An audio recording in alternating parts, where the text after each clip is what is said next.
And feeling that, they don't know who to elect.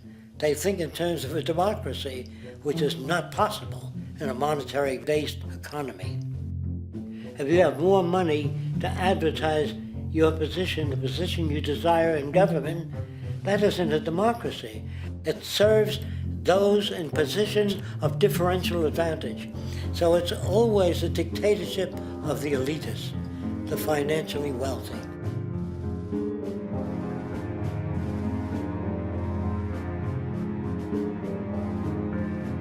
It is an interesting observation to note how seemingly unknown personalities magically appear on the scene as presidential candidates.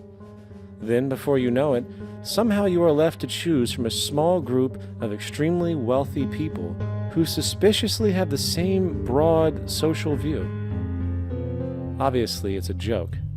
The people placed on the ballot are done so because they have been pre-decided to be acceptable by the established financial powers who actually run the show. Yet, many who understand this illusion of democracy often think, if only we could just get our honest, ethical politicians in power, then we would be okay. Well, while this idea, of course, seems reasonable in our established-oriented worldview, it is, unfortunately, another fallacy. For when it really comes down to what is actually important, the institution of politics, and thus politicians themselves, have absolutely no true relevance as to what makes our world and society function. It's not politicians that can solve problems. They have no technical capabilities. They don't know how to solve problems. Even if they were sincere, they don't know how to solve problems. It's the technicians that produce the desalination plants. It's the technicians that give you electricity, that give you motor vehicles, that heat your house and cool it in the summertime. It's technology that solves problems, not politics. Politics cannot solve problems because they're not trained to do so. Very few people today stop and consider what it is that actually improves their lives. Is it money? Obviously not. One cannot eat money or stuff money into their car to get it to run. Is it politics? All politicians can do is create laws, establish budgets, and declare war. Is it religion? Of course not. Religion creates nothing except intangible emotional solace for those who require it. The true gift that we as human beings have, which has been solely responsible for everything that has improved our lives, is technology. What is technology? Technology is a pencil which allows one to solidify ideas on paper for communication. Technology is an automobile which allows one to travel faster than feet would allow. Technology is a pair of eyeglasses which enables sight for those who need it. Applied technology itself is merely an extension of human attributes which reduces human effort, freeing humans from a particular chore or problem. Imagine what your life would be like today without a telephone, or an oven, or a computer, or an airplane. Everything in your home which you take for granted, from a doorbell, to a table, to a dishwasher, is technology generated from the creative, scientific ingenuity of human technicians, not money, politics, or religion. These are false institutions. And writing your congressman is fantastic. They tell you to write your congressman if you want something done. The men in Washington should be at the forefront of technology, the forefront of human studies, the forefront of crime, all the factors that shape human behavior. You don't have to write your congressman. What kind of people are they that are appointed to do that job? The future will have great difficulty. And the question that's raised by politicians is, how much will a project cost? The question is not, how much will it cost? Do we have the resources?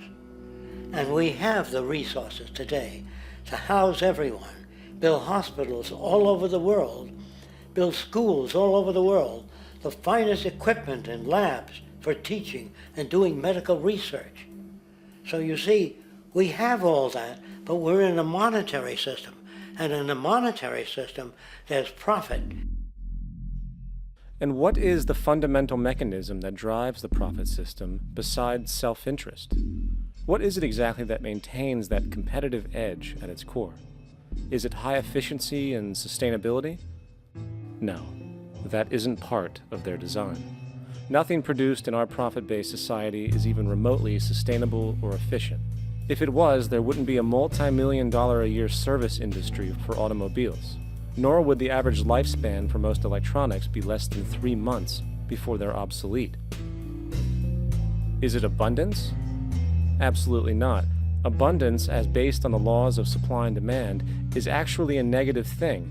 If a diamond company finds 10 times the usual amount of diamonds during their mining, it means the supply of diamonds has increased, which means the cost and profit per diamond drops. The fact is, efficiency, sustainability, and abundance are enemies of profit. To put it into a word, it is the mechanism of scarcity that increases profits. What is scarcity? Based on keeping products valuable. Slowing up production on oil raises the price. Maintaining scarcity of diamonds keeps the price high. They burn diamonds at the Kimberley diamond mines. They're made of carbon. That keeps the price up.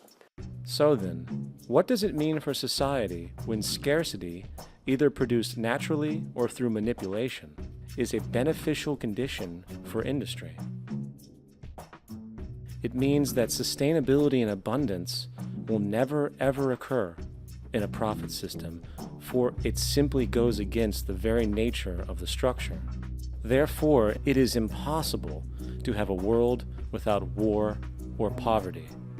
It is impossible to continually advance technology to its most efficient and productive states. And, most dramatically, it is impossible to expect human beings to behave in truly ethical or decent ways.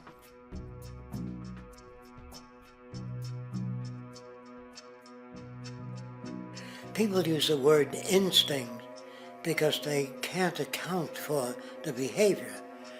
They sit back and they evaluate with their lack of knowledge, and they say things like, humans are built a certain way, greed is a natural thing, as though they've worked for years on it, and it's no more natural than wearing clothing.